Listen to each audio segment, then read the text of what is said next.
Shalom Abracha, que le bon Dieu protège, vous donne la santé, la joie, la prospérité. Je voudrais simplement que vous sachiez que chaque année, lorsqu'on arrive à la période du 15 et le 16 Heshvan, qui est la Hilula de Rabbi Himpito de Casablanca, jamais j'oublierai lorsque un jour j'avais un problème.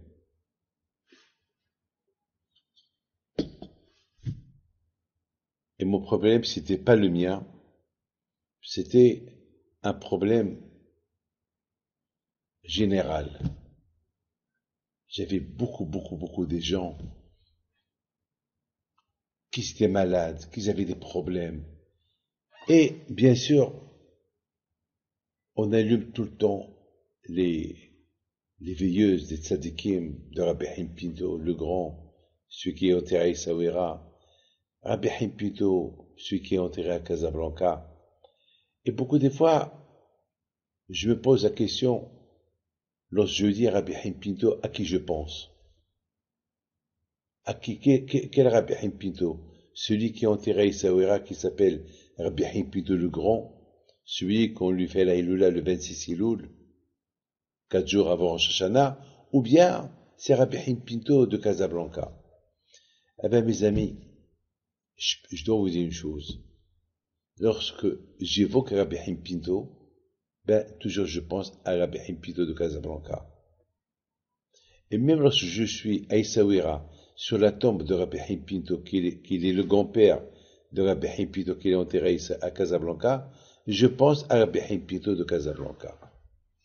Parce que on a tous la photo de Rabbi Himpito, qui est enterré à Casablanca, donc toujours, c'est lui à qui on pense tout le temps. Mes amis, quel zéchot il a Rabbi Himpito, celui qui est enterré à Casablanca, que on le confuse avec celui qui est enterré à Essaouira, Rabbi Himpito. Et pourtant, Rabbi Himpito qui est enterré à Essaouira, c'est le grand. Il était un grand tzaddik. Il a vécu 95 ans. Il a fait des miracles. Vous savez, il était proche de Dieu. Et Rabbi Himpito de Casablanca, bon, il était un grand tzaddik. Mais c'est pas à nous de juger qui est le grand, qui est le petit. Mais lui-même, lorsqu'il bénissait les gens, il les bénissait par le mérite de son grand-père, Rabbi Himpito, qui est à Essaouira. Donc ça veut dire que lui-même, il est d'accord que Rabbi Himpito, qui est enterré à Essaouira, il est plus grand que lui. C'est son grand-père. Et on a vu les miracles qu'il a fait Rabbi Himpito, qu'il est enterré à Essaouira. On a vu les miracles que Rabbi Himpito, qu'il est enterré à Casablanca. On a vu que les miracles que Rabbi Himpito, qu'il est enterré à Essaouira, ils sont vraiment, c'est comme les miracles qu'il a fait Baal Shem Tov. C'est au-delà de notre imagination. Alors pourquoi le Rabbi Himpito le petit, celui qui est enterré à Casablanca, qui est décédé il y a à peu près 90 ans, comment ça se fait que lui, il est plus connu que n'importe, que son grand-père Rabbi Himpito, qu'il est enterré à Essaouira. Parce que lorsque on parle en général de Rabbi Himpito, on voit que l'image de Rabbi Himpito de Casablanca. Alors ça veut dire, on dirait que les deux forces de Rabbi Himpito, ont une seule force. C'est-à-dire que Rabbi Himpito, qui est enterré à Casablanca, il a la force de son grand-père plus sa force à lui. C'est de la folie.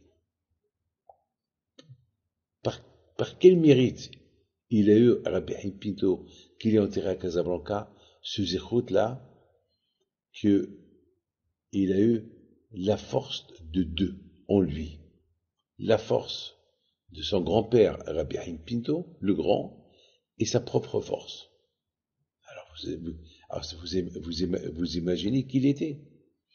Mes amis, je voudrais vous raconter une petite histoire sur Rabbi Himpito de Casablanca, et là vous allez voir un peu sa grandeur et qui il était. Vous-même, vous allez juger. Une fois, Rabbi Himpito alav shalom, il était à la maison, chez lui à Casablanca, il vient un rabbin. Il vient un rabbin chez lui. C'est un rabbin, et ce rabbin-là, il est, il a porté un don à Rabbi Himpito. Et Rabbi Himpito alav shalom lui dit, et ce don que tu me donnes, il manque encore quelque chose. Ce qui manque, c'est encore dans ta poche. Il manque encore quelques pièces. Mais le Rabbi Himpito, il ne sait pas. Parce que le rabbin lui a pas dit combien d'argent il lui a donné. Alors le rabbin, il le regarde, il sourit. Il dit, vous savez combien vous avez? Il lui dit, oui, vous m'avez donné tant. Comment vous savez? Mais il manque une pièce. Elle doit être dans ta poche. Il met ses mains dans sa poche. Il y avait une pièce. Alors, voilà une histoire. Une autre histoire que quelqu'un m'a racontée, qu'il est vivant encore. Et il a entendu de son grand-père, qui s'appelle Monsieur Sebag. Lorsque Rabbi Himpito, avant sa mort, il était aveugle 1 an ou 2 ans avant sa mort. Il avait certainement le diabète, et le diabète a atteint ses yeux. Donc, il ne voyait pas très clair, il ne voyait pas. Une fois, ils étaient au Melah, assis, les gens assis autour de Rabbi Himpito, ils discutaient des histoires, la Torah. Et soudainement, Rabbi Himpito, il dit, faites place à notre ami Monsieur Sebag, qui va arriver maintenant. Alors, tout le monde qui regarde, à gauche, à droite, il n'y a pas de Monsieur Sebag. Ils lui ont dit, il n'y a pas de Monsieur Sebag.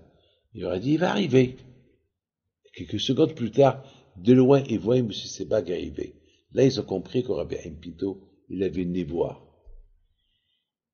Comment est arrivé Rabbi Himpito à être prophète comme ça? À savoir qui vient, qui ne vient pas. Je vous raconte encore une autre histoire que j'ai écoutée. Lorsque j'étais à Casablanca, chez M. Sami Gabé, il y a une femme qui nous raconte. Une femme, qu'une fois, elle et sa sœur, qui étaient encore petites, ils marchaient pour aller chez eux, et voilà Rabbi Himpito, il arrive, il passe, et toutes les femmes qui se cachent, et il y a eu des femmes qui étaient courageuses et venaient demander des brachot. Alors, la maman de ces 2 petites filles, elle leur dit, allez-y demander une bracha au tzaddik. Alors, une des sœurs, elle voyait, l'autre était aveugle. Elle est née aveugle. Alors voilà, ils arrivent chez Rabbi Himpito. Rabbi Himpito leur fait une bracha. Et il voit que une des deux ne voit pas. Il lui dit, dis-moi, tu es aveugle? Oui, je suis aveugle. Alors comment tu vas te marier? Elle n'a pas été petite, elle n'a pas répondu. Il lui dit, ah ben, Be'ezat Hashem, demain tu vas retrouver ta vue. Demain tu vas retrouver ta vue. À partir de demain. Et c'était vendredi. Sa mère était en train de préparer le Shabbat. À un moment donné, la maman, elle entend sa fille, c'est qu'elle est aveugle, qui dit à sa mère, maman, ferme la porte parce qu'il y a un chat qui est rentré. La mère était choquée d'entendre sa fille qu'elle parle. Et qu'elle dit, il y a un chat qui rentre, alors qu'elle est aveugle, d'où elle voit le chat. Elle regarde sa fille, elle regarde à côté de la porte, il y avait un chat. Elle dit à sa fille, tu vois? Elle dit, oui, maman. La prière de Rabbi Haïm Pinto qui m'a promis hier que je vais commencer à voir, voilà, je vois. Ça, c'est la sœur de la jeune femme, de la fille aveugle qui m'a raconté cette histoire. Je crois qu'elle s'appelle Madame Rosen. Voilà, mes amis. Ah, maintenant, en 2 mots. Pourquoi Rabbi Haïm Pinto est arrivé à être prophète? Il voit, il bénit, et ses prières, il monte chez le bon Dieu. C'est quoi sa force? Eh bien, mes amis, toute sa force, elle est parce qu'il faisait du bien. C'était un homme du public, un homme pour le public, un homme que toute sa vie, c'était que le public. Il ramassait de l'argent pour les pauvres. Il s'occupait des orphelins. Il s'occupait des femmes veuves. À l'époque, il n'y avait pas d'assurance.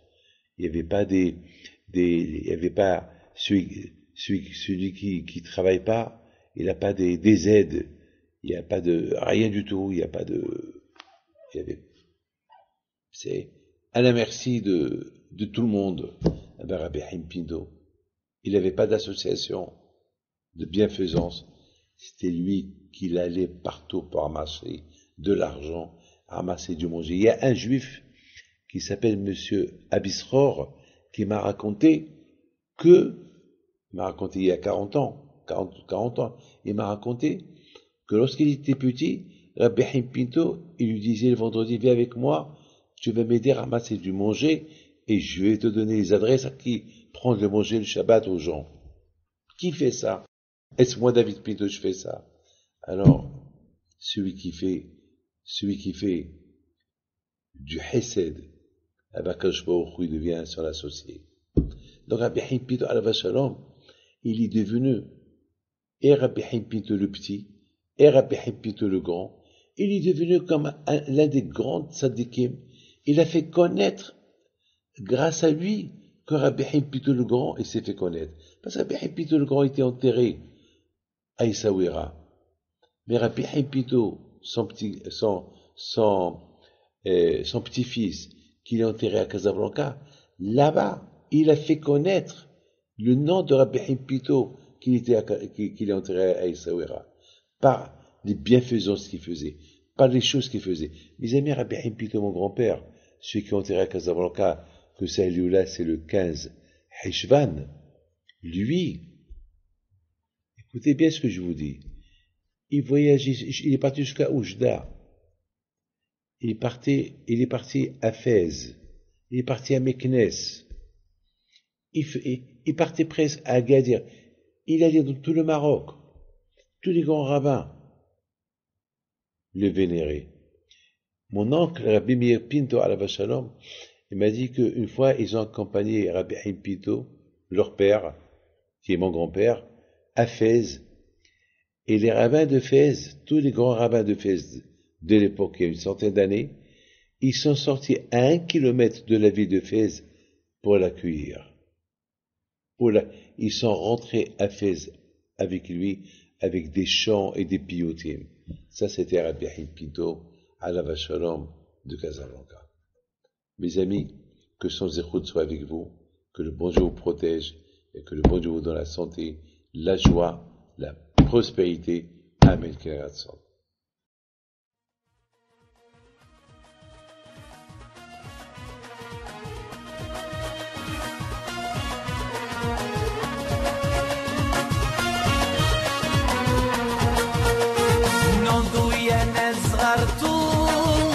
على ربيع حايم بينتو وقف لنا زي خو